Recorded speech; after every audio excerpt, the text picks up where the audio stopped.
this is Solar Eclipse, and in this video I'm going to demonstrate how to use this to make Game Genie codes for this.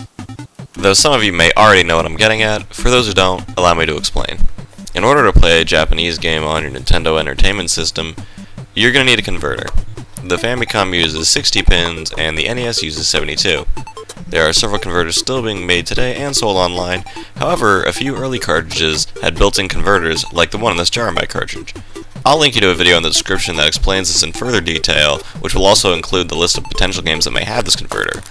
My games unfortunately didn't, so I had to buy this one on eBay, which in my opinion was worth it because I really do like the game despite what anyone might say about it. Maybe I should do a Game Genie episode on it. Now I'm just going to cut ahead because stacking all this up truthfully was kind of a pain.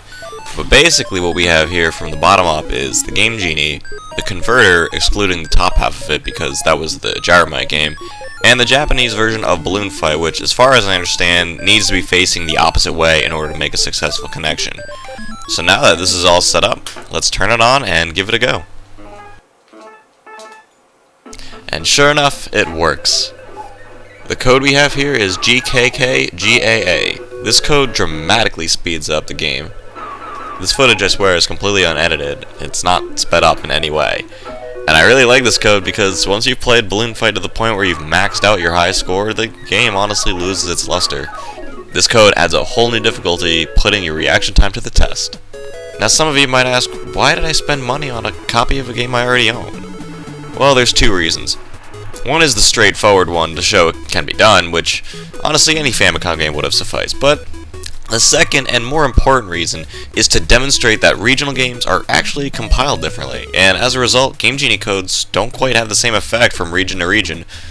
In some instances, one code may work on one regional version, but do nothing at all on the other. Go ahead, try putting this code in your US copy of the game. Unfortunately, it won't work.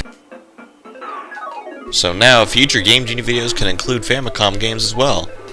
What I personally think makes this more interesting is, as far as I'm aware, the Game Genie is mostly exclusive to the Western world, so codes for Japan-only games are hard to come by.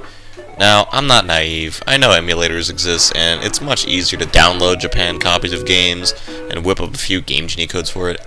But for a brief moment, imagine having all these electronics at your house, not knowing of the instant access you could have to emulators and ROMs. Hooking up all this stuff just to make this video brought back a lot of nostalgia for me, but in a slightly newer way.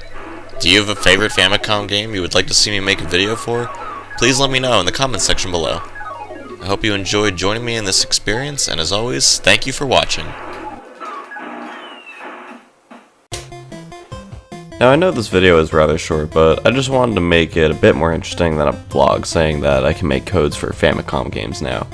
I also wanted to inform everyone that I recently got back from Pennsylvania recording a bunch of episodes for Surviving 1-1.